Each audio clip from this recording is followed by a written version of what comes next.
Welcome to my channel chemistry by Abhishek Mahajan. आज हम जो चैप्टर कर रहे थे एटॉमिक स्ट्रक्चर, उसी को कंटिन्यू करते हुए कल हमने क्वांटम नंबर के बारे में स्टडी किया था। उससे रिलेटेड कुछ एक प्रॉब्लम्स हैं, उनको सॉल्व करेंगे। पहले तो हमारे पास जो फर्स्ट प्रॉब्लम है वो है identify the subshell in which electrons with the following quantum numbers are found. यहाँ हमारे पास तीन पार्ट हैं, एक है n इक्वल टू 2 और l equal to 1, n equal to 4 और l इक्वल टू 2 और n इक्वल टू 6 और l इक्वल टू 0। कल हमने पढ़ा था कि जो n है वो डिनोट करता है प्रिंसिपल क्वांटम नंबर को, यानी कि किस सेल की बात हो रही है। जो n की वैल्यू है वो 1 से स्टार्ट होती है, 1 2 3 4 एंड सो ऑन चलती है। और जो l है, l होता है यहाँ azimuthal quantum number. Azimuthal quantum number जो होता है वो हमेशा n से कम चलता है, ठीक है। तो यहाँ n2 है, जब n1 होता तो s ऑर्बिटल होता है, n2 हो तो p ऑर्बिटल होता है। तो यहाँ n2 है और l1, n2 और l क्या दे रखा साथ में 1। अब l की अगर वैल्यू की बात करें, जब l 0 होता है तो s ऑर्बिटल होता है, और जब l 1 होता है तो p ऑर्बिटल होता है। तो यहाँ n2 तो इसका मतलब सेकंड शेल की बात हो रही है, और l 1 है तो मतलब p ऑर्बिटल की बात हो रही है। तो इसलिए फर्स्ट पार्ट में जो क्वांटम नंबर है वो कौन से सब शेल को बता रहा है, 2p सब शेल को डिनोट कर रहा है। बी पार्ट में n इक्वल टू 4, यानी कि फोर्थ शेल की बात हो रही है, और l2 है, l0 पर s, l1 पर p और l2 पर d, यानी कि कौन सा ऑर्बिटल हो गया, ये सब शेल हो गया 4d। कल हमने जो पिछला लेक्चर था हमारा उसमें इसके बारे में डिटेल में डिस्कस कर रखा है। वहाँ कुछ एक टेबल्स भी बताए गए थे आपको l की वैल्यू से रिलेट करते हुए, जहाँ आपको बताया गया था कि l की वैल्यू क्या होगी, तो s होगा, p होगा, d होगा या f होगा। तो अगर उससे रिलेटेड कोई भी प्रॉब्लम है तो आप मेरे पिछला जो लेक्चर है उसे आप दे सकते हो, उसका लिंक इस वीडियो के लास्ट में आपको दे दिया जाएगा। वहाँ से आप उस वीडियो को भी अच्छी तरह से देख सकते हैं और क्लियर कर सकते हैं मेरी प्रॉब्लम। तो यहाँ सी पार्ट में है n इक्वल टू 6 सेल और l 0 है। अभी मैंने बताया आपको कि l 0 हो तो कौन सा ऑर्बिटल सब सेल होता है ऑर्बिटल का, s। तो यहाँ 6 है, n तो 6s। अगला हमारे पास प्रॉब्लम है what is the total number of orbitals associated with the principal quantum number n equal to 3। n equal to 3 principal quantum number दिया है और पूछ रहा है कि इसमें कितने ऑर्बिटल जो हैं वो इन्वॉल्व होंगे। n यहाँ 3 है तो इसका मतलब पॉसिबल वैल्यू जो l की, कल हमने जो पिछला हमारा लेक्चर था उसमें हमने डिस्कस किया था कि जब n 3 होगा तो l की वैल्यू हमेशा उससे कम चलती है। पर l की वैल्यू जब कम तो चलती है, कम जितनी भी वैल्यू होती हैं वो सारी की सारी लिखी जाती हैं। तो n इक्वल टू 3 से l की वैल्यू 0 से स्टार्ट होती है, l 0 1 और 2 तीन वैल्यू हैं l की यहाँ। दस देयर इज़ 1 3s, ठीक है। 0 मतलब s ऑर्बिटल, n मतलब थर्ड शेल, तो इसका मतलब 3s ऑर्बिटल इन्वॉल्व हो गया। 3s ऑर्बिटल क्यों आया, क्योंकि n equal to 3, l equal to 0 और m की वैल्यू, m क्या होता है मैग्नेटिक क्वांटम नंबर, वो तो 0 ही होगा। There are 3p orbitals. 3p orbital क्यों आए, क्योंकि l की वैल्यू 1 भी है। n इक्वल टू 3 तो l1 होगा, l1 होगा तो m की वैल्यू तो आपको पता है प्लस और माइनस दोनों में चलती है, तो -1 0 और +1 आ गई। There are 5 3d orbitals, 5 3d orbital, क्योंकि हमने पिछले लेक्चर में स्टडी किया था जो d ऑर्बिटल है वो 5 तरह की शेप में एग्जिस्ट करता है, और यहाँ n3 है और l की वैल्यू 2 भी आ रही है। और l की वैल्यू जब 2 होती है तो कौन सा ऑर्बिटल होता है, d ऑर्बिटल होता है। तो यहाँ m की वैल्यू पॉजिटिव और नेगेटिव दोनों में चलेगी, तो -2 -1 0 +1 एंड +2, मतलब टोटल 5 हो गए। तो अगर इन सभी को प्लस करें तो हमारे पास टोटल ऑर्बिटल कितने आ जाते हैं, 1 + 3 + 5। 1 आया l इक्वल टू 0 के लिए, 3 आया l इक्वल टू 1 के लिए, और 5 आया l इक्वल टू 2 के लिए। अगर इन सभी को प्लस करें तो हमारे पास टोटल जो ऑर्बिटल हैं वो 9 बन जाते हैं। उसके बाद हमारे पास एक इम्पॉर्टेंट डिफरेंस आता है जो काफ़ी बार एग्जामिनेशन पॉइंट ऑफ व्यू से काफ़ी इंपॉर्टेंट है, पूछा जाता है। Difference between orbit and orbital, ये ऑर्बिट क्या होता है और ऑर्बिटल क्या होता है, उनके बीच में क्या डिफरेंस है। सबसे पहले हम यहाँ स्टडी करेंगे ऑर्बिट को। ऑर्बिट क्या होता है, ऑर्बिट होता है N orbit is a well defined circular path around the nucleus in which the electron revolve. Nucleus के आसपास एक फिक्स पाथ होता है जिसमें इलेक्ट्रॉन रिवॉल्व करता है। और ऑर्बिटल क्या होता है, orbital N orbital is the 3 dimensional space around the nucleus with in which the probability of finding an electron is maximum. Orbital क्या होता है, न्यूक्लियस के आसपास का सारा स्पेस, 3 डायमेंशनल स्पेस है जहाँ किसी इलेक्ट्रॉन को फाइंड करने की प्रोबेबिलिटी जो हमेशा मैक्सिमम रहती है, यानी कि अप टू 90%। ये हमने पिछले लेक्चर में भी डिस्कस किया था। सेकेंड पॉइंट जो ऑर्बिट में आपने याद रखना है, it represents the planar motion of an electron around the nucleus. Planar motion मतलब एक्स और बाई एक्सिस इन्वॉल्व होती हैं इसमें, प्लेनर मोशन को बताता है, और वो 3 डायमेंशनल मोशन को बताता है किसी इलेक्ट्रॉन के around the nucleus. X, y और जेड तीनों एक्सिस इन्वॉल्व होती हैं।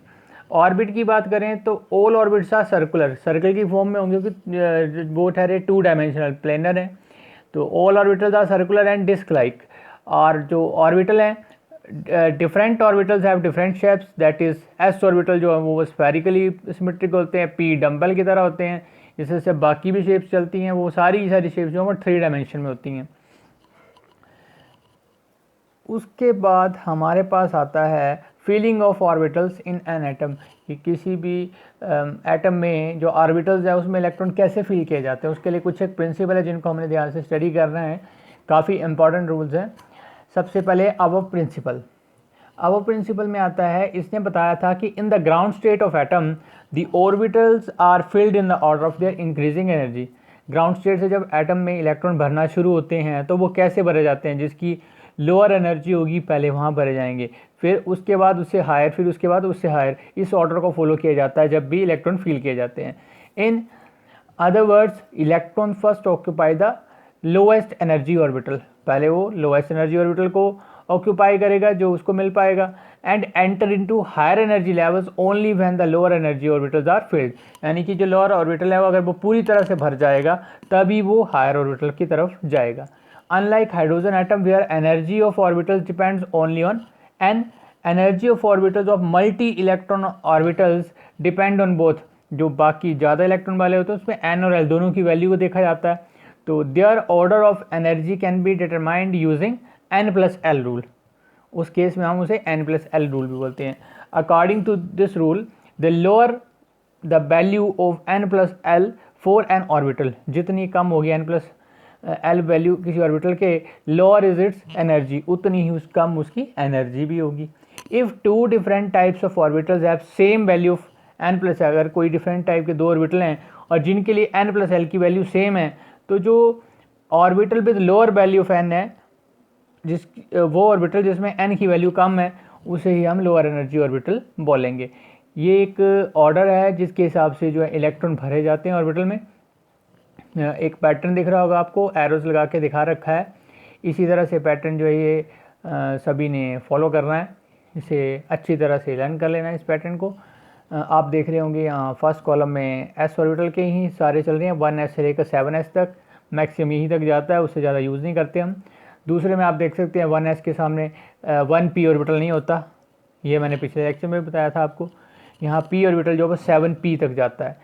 उससे अगले कॉलम में देख सकते हो आप, यहाँ 1d और 2d नहीं होता, 3d से स्टार्ट होता है ये, तो ये 6d तक जाता है।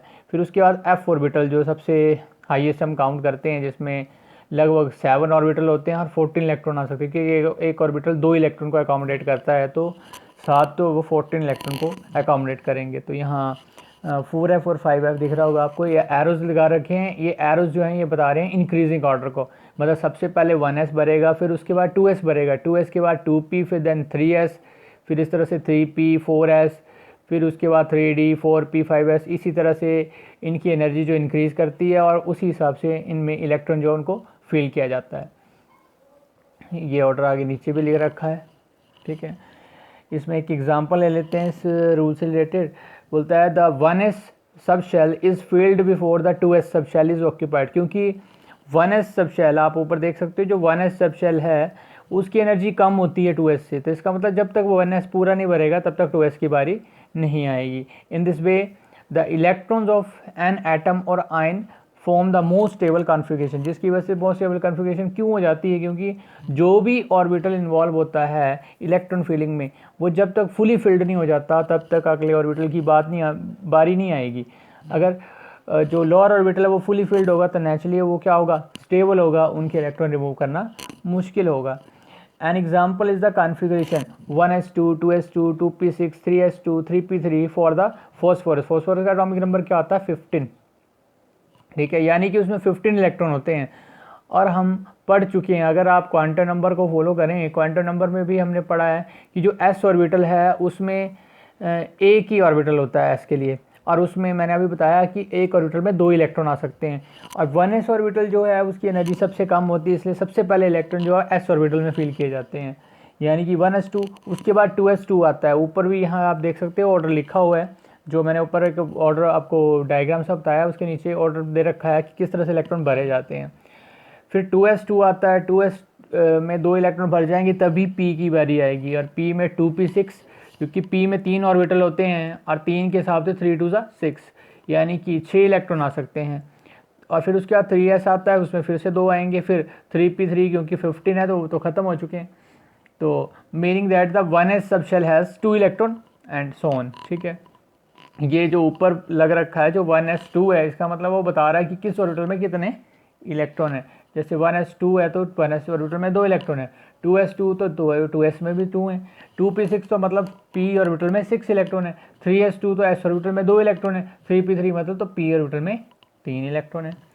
उसके बाद हमारे पास आता है पाउलीज एक्सक्लूजन प्रिंसिपल। इसने क्या बोला कि एन ऑर्बिटल है मैक्सिमम 2 इलेक्ट्रॉन, एक ऑर्बिटल है जो उसमें मैक्सिमम जो है वो 2 इलेक्ट्रॉन आ सकते हैं, and these must have opposite spin, और जो वो इलेक्ट्रॉन भरे जाएंगे वो हमेशा ऑपोजिट स्पिन में होंगे। आप देख सकते हो ऊपर नीचे देखो, आपको करेक्ट और इनकरेक्ट लिखा है। करेक्ट में फर्स्ट पार्ट में लिखा है, देखो एक ऊपर की तरफ है इलेक्ट्रॉन के एरो की डायरेक्शन, एक नीचे की तरफ है, ये है ऑपोजिट स्पिन। ठीक है, ऑपोजिट स्पिन क्यों है? क्योंकि आपने पढ़ रखा है कि जो नेगेटिव और पॉजिटिव चार्ज होते हैं वही अट्रैक्ट कर सकते हैं एक दूसरे को। पॉजिटिव पॉजिटिव या नेगेटिव नेगेटिव सेम स्पिन वाले वो अट्रैक्ट नहीं करेंगे, तो वो तो एक दूसरे को रिपेल करना शुरू कर देंगे, जिसकी वजह से जो इलेक्ट्रॉन है वो कैसे भरे जाते हैं, ऑपोजिट स्पिन में। दो ऊपर करेक्ट ऑर्डर बता रखे हैं और नीचे देख सकते हो आप पहले स्पिन भरे, ये दोनों इनकरेक्ट ऑर्डर को फॉलो कर रहे हैं। उसके बाद थर्ड रूल आता है hertz rule of maximum multiplicity. ठीक है, मेनली जो कॉन्फ़िगरेशन हमारी इसी के ऊपर डिपेंडेंट होती है, जो बोलता है electron pairing in P D and F orbital. जो भी इलेक्ट्रॉन पेयरिंग होती है, चाहे वो पी ऑर्बिटल में हो रही है, चाहे वो डी में हो रही है, चाहे वो एफ ऑर्बिटल में हो रही है, can not occur until each orbital of a given subshell contains 1 electron each. ठीक है, अगर हम 1s में इलेक्ट्रॉन भर रहे हैं तो 1s में तो खैर बात ही क्या करें कि उसमें होता ही एक ऑर्बिटल है, तो उसी में 2 इलेक्ट्रॉन भरे जाएंगे। 2s में भी वैसा ही होता है, पर p ऑर्बिटल में अगर आप देखें तो उसमें 3 ऑर्बिटल होते हैं, 3 ऑर्बिटल और तीनों की एनर्जी सेम होती है। और जब इलेक्ट्रॉन फिलिंग होती है तो यहाँ आप देख सकते हो नीचे एग्जाम्पल में भी बता रखा है, जब भी इलेक्ट्रॉन की फिलिंग की जाती है, कार्बन की बात की है हमने यहाँ 1s2 2s2 2p2, नीचे मैंने एक डायग्राम बनाया है उसमें बता रखा है 1s2 फुली फिल्ड है, 2s2 फुली फिल्ड है, उसके बाद ही 2p की बारी आई है, तो 2p में बचे ही 2 इलेक्ट्रॉन है। अब ये नहीं है कि वे 2 इलेक्ट्रॉन जो फर्स्ट ऑर्बिटल में ही आ जाएंगे, ऐसा नहीं होगा, क्योंकि तीनों की एनर्जी सेम है p ऑर्बिटल में। तो जब तक जो सिंगली फिल्ड नहीं हो जाते, वो एक एक इलेक्ट्रॉन नहीं आ जाता सभी में, तीनों ऑर्बिटल में, तब तक पेयरिंग स्टार्ट नहीं होगी। यहाँ तो खैर पेयरिंग की बात ही नहीं है, क्योंकि 2p2 है ना, तो p का तो वैसे ही एक ऑर्बिटल खाली है। इसी तरह से आप और भी काफ़ी एग्जाम्पल स्टडी कर सकते हो। ठीक है, कुछ कॉन्फ़िगरेशंस हैं टेबल में नीचे बता रखी है, आप देख सकते हो। यहाँ हमने 1 से लेकर 30 तक की इलेक्ट्रॉनिक कॉन्फ़िगरेशन लिखी है। हाइड्रोजन की बात करें तो हाइड्रोजन का एटॉमिक नंबर 1 होता है, Z यहाँ एटॉमिक नंबर को डिनोट कर रहा है, और आगे इलेक्ट्रॉनिक कॉन्फ़िगरेशन है उसकी, क्योंकि एक इलेक्ट्रॉन होता है तो 1s ही आएगा, क्योंकि सबसे छोटा ऑर्बिटल 1s होता है। हीलियम की बात करें एटॉमिक नंबर 2 होता है, तो उसमें 2 इलेक्ट्रॉन आते हैं तो 1s2 हो गया। लिथियम 3 तो 1s2, तो 1s में तो आते ही 2 इलेक्ट्रॉन भर गया। उसके बाद 2s की बारी आई, 2s में 1 इलेक्ट्रॉन तो 2s आ गया। बेरिलियम का 4 होता है तो 1s भी भर गया और 2s भी भर गया 2 इलेक्ट्रॉन से। बोरॉन का 5 होता है तो आप देख सकते हो p ऑर्बिटल भी इन्वॉल्व है उसमें, तो 1 ही है उसमें इलेक्ट्रॉन। कार्बन का 6 होता है तो उसमें p ऑर्बिटल, क्योंकि आगे तो सेम ही चल रहा है, अब p ऑर्बिटल में इलेक्ट्रॉन इंक्रीज कर रहे हैं ना, क्योंकि p में 6 इलेक्ट्रॉन आ सकते हैं। तो देख सकते हो आप, जैसे कि अगर फॉलो करते जाएँ ऑर्डर, तो 10 नियॉन जो कि नोबल गैस होती है उसमें देख सकते हो आप 1s ऑर्बिटल भी भरा है, 2s ऑर्बिटल भी भरा और 2p ऑर्बिटल भी फुली फिल्ड है। उसके बाद आया सोडियम। सोडियम के लिए यहाँ आगे, क्योंकि 2p के बाद एनर्जी 3s की आती, 3s भी इन्वॉल्व हो गया। फिर मैग्नीशियम आ गया, देख सकते हो आप इसी ऑर्डर को फॉलो करते जाएं तो यहाँ आप 18 पे आ जाएं। 18 होता है आर्गन का। आर्गन जो है उसका वो जो 18 होता है एटॉमिक नंबर, तो उसमें भी फुली फिल्ड कॉन्फ़िगरेशन होगी। तो आप देख सकते हो यहाँ सारे ऑर्बिटल भरे हुए हैं। इसे फॉलो करते जाएँ तो हमारे 21 से लेकर 30 तक जो है वो ट्रांजिशन मेटल्स होते हैं, उसमें डी ऑर्बिटल भी इन्वॉल्व हो जाता है एनर्जी के हिसाब से। आप देख सकते हो यहाँ दो आपको एक्सेप्शनल केस दिख रहे होंगे, एक क्रोमियम का और एक कॉपर का।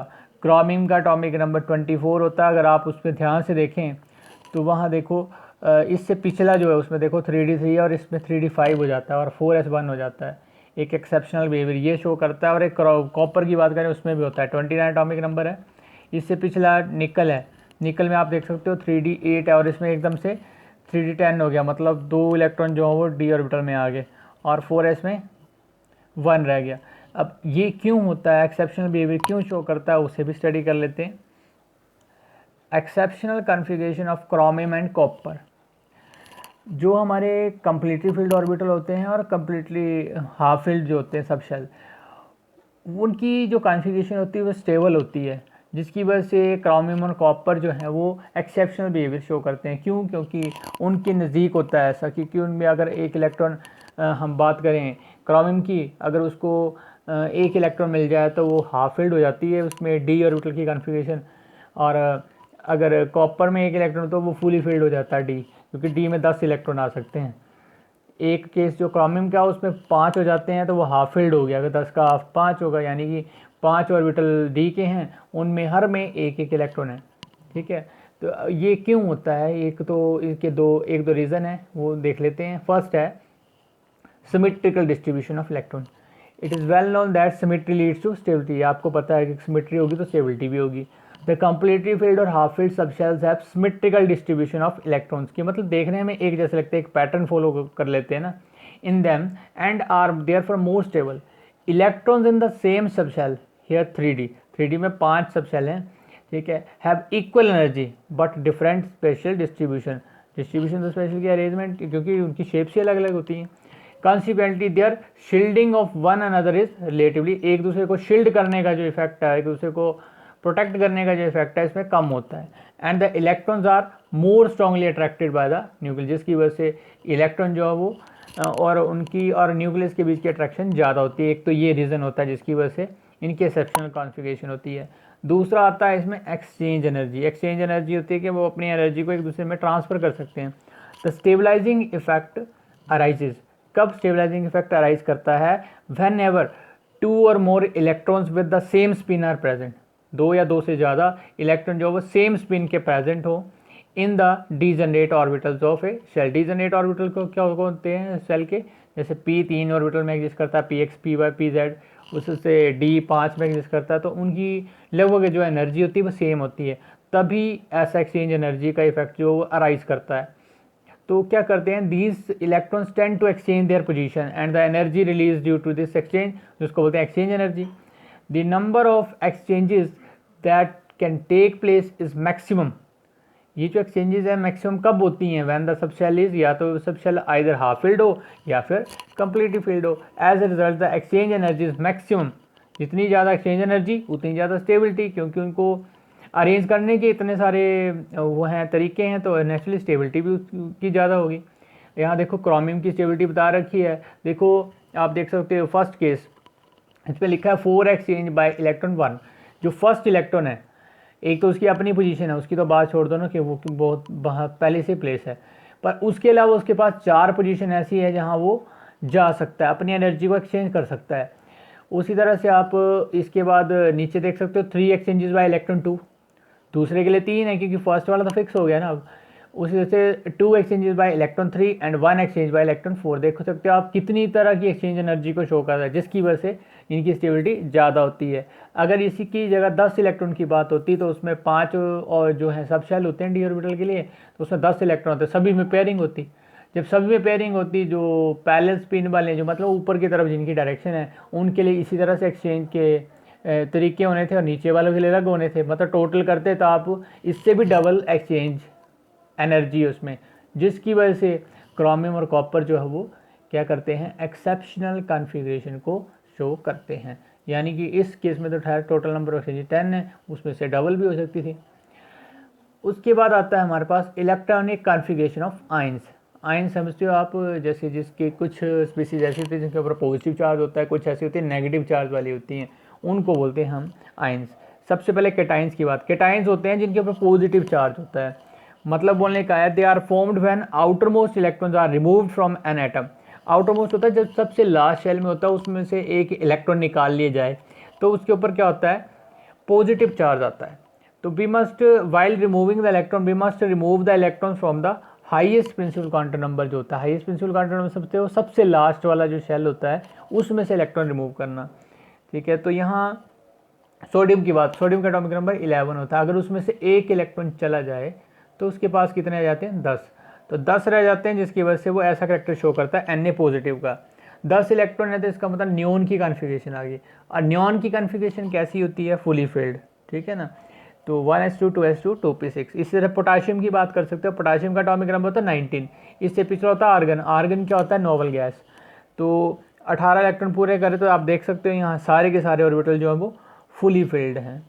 उसके बाद एनाइंस। एनाइंस क्या होते हैं, जिनके ऊपर नेगेटिव चार्ज होता है। नेगेटिव चार्ज कैसे आता है, जब कोई एक्स्ट्रा इलेक्ट्रॉन गेन कर लेते हैं और उसकी लूज करने की टेंडेंसी बढ़ जाती है। यानी कि they are formed when electrons are added to the inner most empty shell. ठीक है, फ्लोरीन की बात करें, उसका एटॉमिक नंबर 9 होता है। अगर उसको एक इलेक्ट्रॉन मिल जाए तो 10 हो जाता है। 10 जो स्टेबल कॉन्फ़िगरेशन है, इसीलिए वो ऐसा करता है ना। तो 10 इलेक्ट्रॉन भरे हैं, देखो क्लोरीन का 17 है तो एक इलेक्ट्रॉन मिल जाए तो 18 हो जाता है, तो क्लोराइड भी बोलते हैं इसे। ठीक है, उसके बाद लास्ट आर्टिकल इस चैप्टर का, मैग्नेटिक मोमेंट क्या होता है। मैग्नेटिक मोमेंट को हम निकालने के लिए इस फॉर्मूले का यूज़ करते हैं, रूट में n इंटू n+2, जहाँ bm क्या है, बोहर मैग्नेट्रॉन इसका यूनिट है। बोलता है ये डिपेंड करता है n की वैल्यू के ऊपर। ठीक है, n is the number of unpaired electron. ठीक है, species with unpaired electrons are called paramagnetic. जिन स्पीसीज के पास अनपेयर्ड इलेक्ट्रॉन्स होंगे उन्हें हम क्या बोलेंगे, पैरामैग्नेटिक। और जिन स्पीसीज के पास कोई अनपेयर्ड इलेक्ट्रॉन नहीं होगा उसको हम बोलते हैं डायमैग्नेटिक। ये याद रखना है आपने मैग्नेटिक करैक्टर का, क्योंकि इसका यूज़ आगे काफ़ी जगह होने वाला है। कि जिन स्पीसीज़ के पास अनपेयर्ड इलेक्ट्रॉन होंगे वो पैरामैग्नेटिक करैक्टर को शो करेंगी, जिनके पास नहीं होंगे वो डायमैग्नेटिक करैक्टर को शो करेंगे। अब ये होंगी कौन सी स्पीसीज़, कुछ एक एटॉमिक नंबर ऐसे भी तो होते हैं जिसमें खाली रह जाते हैं, जैसे कार्बन की हमने देखा था पीछे, तो उसमें पी ऑर्बिटल खाली थे, है ना, यानी कि उसके पास अनपेयर्ड इलेक्ट्रॉन थे, तो वो अनपेयर्ड इलेक्ट्रॉन वाले पैरामैग्नेटिक। और अभी ऊपर आप देख सकते हो, जैसे नियॉन की बात करें, आर्गन की बात करें, ये जो नॉवल गैसेज हैं इनकी कॉन्फ़िगरेशन फुली फिल्ड होती है, ये होते हैं डायमैग्नेटिक, क्योंकि इनके पास कोई अनपेयर्ड इलेक्ट्रॉन नहीं होता। जितने भी ऑर्बिटल होते हैं उन सभी में इलेक्ट्रॉन भरे होते हैं। तो आज हमने कुछ एक न्यूमेरिकल स्टडी की है क्वांटम नंबर के, और फिर उसके बाद इलेक्ट्रॉनिक कॉन्फ़िगरेशन से रिलेटेड कुछ एक रूल स्टडी किए, जो कि काफ़ी इम्पोर्टेंट है आपके लिए, क्योंकि आगे जो भी कंसेप्ट आने वाले हैं उन सभी में ये चीज़ें यूज़ होने वाली हैं। ठीक है, तो थैंक यू फॉर वॉचिंग।